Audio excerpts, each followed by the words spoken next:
நிக்கத்தான் வீரமும் துணியும் தேவைப்படுது. நாங்க வீரர்கள் தனிச்சு நிக்கிறோம், மோதுறோம்.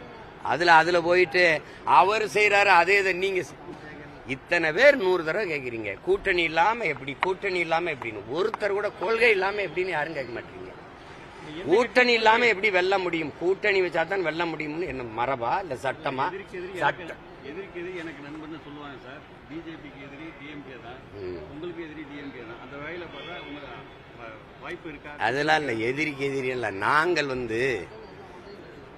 எதிரியை தீர்மானிச்சுட்டு தான் களத்துக்கு சண்டைக்கு வந்தோம். யாரை எதிர்க்க போறதுன்னு தெரியாம அருவாளை தூக்கிட்டு வந்துட்டு வீதியில நின்று எவனை வெட்டலாம்னு தேடல. யாரை நம்ம வீழ்த்தணும்னு முடிவெடுத்துட்டு தான் போருக்கே வந்துருக்கோம். அதனால எங்களுக்கு எந்த குழப்பமும் இல்லை, தடுமாற்றம் இல்லை. அதனால ஒரு குழப்பமும் இல்லை. நீங்க இன்னொரு 4-5 மாசத்துல தெரிஞ்சிடும் யார் யார் எங்க போறாங்க அப்படின்னு. நாங்க எங்க நிக்க போறோம்னு உங்களுக்கு தெரிஞ்சிடும். அதனால அதுல கூட எங்களுக்கு எந்த குழப்பமும் இல்லை. உங்களுக்கு குழப்பம் இருந்தா தெளிவா இருங்க. இந்த பாருங்க, வேட்பாளரை தேர்வு செஞ்சுக்கிட்டு வர்றோம்.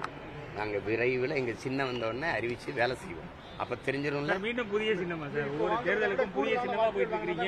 உங்களுக்கு ஒரு தனித்தன்மை இல்லாம நாங்க வாங்க போறது திமுக, அதிமுக, பாரதிய ஜனதா அந்த கட்சி ஓட்டு இல்ல, என் மக்களின் ஓட்டு தான் வாங்க போறோம். ஓட்டு பிஜேபி கிட்டயோ ஏடிஎம் கிட்டயோ டிஎம் கிட்டயோ ஓட்டு கேட்கல. நான் கேட்க போறது என் மக்கள்கிட்ட. அதனால மக்களின் வாக்கு வாங்கி தான் நாங்க வெளில போறோமே ஒழிய தனித்தனி சின்னம்ங்கிறது என் கோட்பாடு. ஒவ்வொரு தேர்தலுக்கும் புதுசா சின்னம் கொடுக்கணும். அமெரிக்கா மாதிரி எண் முறைக்கு வர சொல்றோம். அது 101, 102 அப்படிதானே இங்க கதவு என்ன அப்படித்தானே போட்டிருக்கு. அது மாதிரி கொடுங்கன்றோம். அவங்க என்ன சொல்றாங்க, 1-2 படிக்காதவங்களுக்கு என்ன 1-2 தெரியாதவங்க 76, 77 வருட சுதந்திர இந்தியாவில் 1-2 கூட படிக்க வைக்காம என்ன பண்ண மக்களை பதில் வச்சிருக்கீங்களா? 1-2 கூட படிக்க தெரியாத ஒரு மக்கள் நல்ல தலைவனை எப்படி தேர்வு செய்வான்? என்ன கதை இது?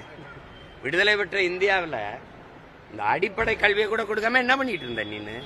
அப்புறம் சம கல்வி சம உரிமையெல்லாம் எதுக்கு பேசிட்டு? அது வெட்டி பேச்சு. அப்படி சின்னம் தான் அறியப்பட்ட ஒன்றை தான் கொடுக்கணும்னா எங்க கொள்கை நிலைப்பாடு ஒவ்வொரு தேர்தலுக்கும் புதுசா கொடுக்கும். நான் புளிய கேட்டேன், தேசிய விலங்குன்னு மறுத்தீங்க. தேசிய மலர் தாமரை எதுக்கு ஒரு கட்சி கொடுத்தீங்க? பள்ளிக்கூடத்து போற பிள்ளைக்கு நான் தேசிய மலர் எதுனா தாமரைன்னு தெரியும். அந்த தாமரையே ஒரு கட்சி சின்னத்தை கொடுத்து, உதயசூரியன் ஒரு சின்னத்தை கொடுத்துருக்கீங்க, ரெட்டலைன்னு கொடுத்துருக்கீங்க. ஒன்னு 75 ஆண்டுகள் அவர் சின்னம் இருக்குது.